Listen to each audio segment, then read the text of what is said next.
This is the Iowa weather report for Saturday, September 29th, 2012. It's now time for our first look, as always, at the 0Z GFS Model Run. This is at 1 p.m. this afternoon, an upper-level feature over the eastern Great Lakes and into Canada, a ridge just to the west over us, and at the surface we have still the rain to our south over Texas and Oklahoma, quite a bit of heavy rain, part of it from what was once Hurricane Miriam in the eastern Pacific, and around here high pressure, sunny skies and 70s. Sunday, sunny skies and temperatures in the 70s to lower 80s, rain heavy at times in the mid-south down into the Gulf Coast with a low pressure in Louisiana. That moves northeastward here Monday. If the GFS is right, the low would be centered near about Muscle Shoals, Alabama, with a frontal system down through the Gulf, bringing some showers and storms there. And that moves northeast into Kentucky and Ohio here Tuesday, if this is right. There's been some model madness between several of the models. Some rain continuing east of us, but all the models continue to say dry here Wednesday. But now, here comes a frontal system with some rain and snow in Montana and North Dakota. A big push of cold air.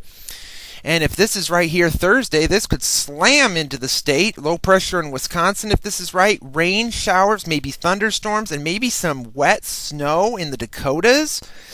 Well, that's certainly possible. And Friday, that sweeps eastward. Cold air comes flooding down, so we could see some very cold temperatures if this is right. Down maybe into the 40s and 50s for highs with a northwesterly wind. And a week from today, next Saturday, there's a big vortex over Hudson Bay and James Bay up in Canada. Very strong northwesterly flow coming straight from northern Alaska. And this will continue to bring some fairly cold air to the state. Highs likely maybe in the 50s. Under mainly sunny skies, most of the precipitation will be well to our north and east and fairly dry elsewhere across the country. A couple days later on October the 10th, here comes another one. Ridge over the west, dumping cold air southward again. And we have some energy just north of us, and that could bring a big cold front and a bigger push of cold air with rain, maybe wet snow in our part of the state, in most of Iowa, if this is right. We'll see. A couple days later at the end of the forecast on October 14th, here comes another one. Another dump of cold air. Ridge over the west, dumping the cold air southward into our part of the world and into the Midwest, and that could bring, yet again, more rain, if not wet snow across this area. Now, we caution everybody, this is way out in voodoo and could change, as always. But last night, there was no snow around the country. Last night, satellite image showed some showers and thunderstorms in Texas and into Oklahoma, some cloudiness with a few showers along the east coast, and some cloudiness in the Pacific Northwest.